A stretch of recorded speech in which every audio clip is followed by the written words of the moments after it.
Really do enjoy interacting with families, with students. It's just that communication, learning about people's lives, their history, what they believe in, and it it has a way of humbling who you are as a person and realizing that there's always something out there that's bigger, better, harder, more tragic than what you have going on in your own life. So it's a really amazing experience just to be able to sit down with somebody, have a conversation, and in the end know that you may never see them again, but you help them, you change just a little part in their life, and for that, I feel like I've done a good job. Being a funeral director can definitely be an emotional job, and a lot of funeral directors try to take out that emotion and separate themselves from it. And yes, that is a good thing to do, but I also feel that you need to have emotion so that your families know that you are true and honest and you're listening to them, you're empathizing with them. So I've cried at many funerals, and it's good. It's actually refreshing because you get to know these families and you get to know their father through their stories, and then when they speak at the funeral and they give this eulogy, you feel like it's your father.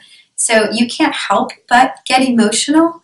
And I think that's what makes a great funeral director, is one who can relate to, can think that, my mother passed away, so every time I would be with a family whose mother died of cancer or died young, it touched me every single time.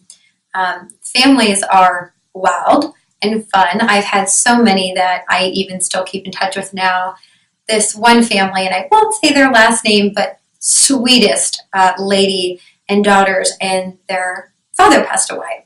He was really big into tobacco field. That was his his trade. He farmed tobacco leaves and everything. And so we set up this amazing funeral with all the flowers were tobacco leaves. The arrangements were tobacco leaves. And I had never seen one in my life before until I met them. And so that was a unique experience. And then afterwards, they gave me a necklace, which I still wear today. It's one of my favorites.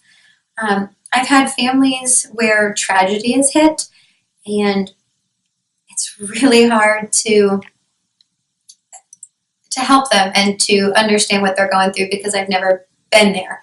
I don't know what it's like to lose somebody to suicide. I don't know what it's like to lose somebody to a car accident. But I do know by listening, by just trying to find out who their loved one was, I can help create a meaningful service. And I've created services where we've turned an entire funeral home into an art gallery. And it's just taking the time to listen, to understand, to show respect. It can really help a family move on to their next stage of grief, which is a really, really long road that a lot of people have a hard time getting to.